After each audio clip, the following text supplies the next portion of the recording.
मुखलिस दोस्त के अंदर इतना प्यार छिपा होता है जैसे बीज के अंदर दरख्त। लंबा धागा और लंबी ज़बान हमेशा उलझ जाती है, इसलिए धागा लपेट कर और ज़बान समेट कर रखें।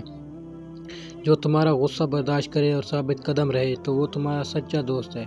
जब इंसान खामोश हो जाए और अपने हक के लिए कभी ना बोले तो समझ जाओ वो अपने अंदर बहुत कोई दफन कर चुका है। शाम जिंदगी की हो या दुखों की, आखिर डल ही जाती है। ज़्यादा बातें, ज़्यादा वजाहतें इंसानों को बग़ज़ औक़ात करीब नहीं बल्कि दूर कर देती हैं। दुख तब होता है जब हमारी नीयत साफ़ और अगला हमको गलत समझे। भरोसा खुद पर करो तो ताकत बन जाती है, दूसरों पर करो तो कमज़ोरी बन जाती है। गुस्से के वक्त इंसान के अखलाक का सही पता चलता है।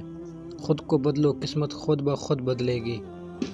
हज़रत अली ने फरमाया, गीबत करना कमज़ोर आदमी की आखिरी कोशिश होती है। अफसोसनाक बात यह है कि हम नेकी उस वक्त करते हैं जब हम बुराई के काबिल नहीं रहते। सबसे बड़ी गलती वो है जिसके गलत होने का एहसास तक ना हो। कभी जो ज़िंदगी में थक जाओ तो किसी को कानो कान खबर ना होने देना। लोग टूटी इमारत की ईंट तक उठा कर ले जाते हैं।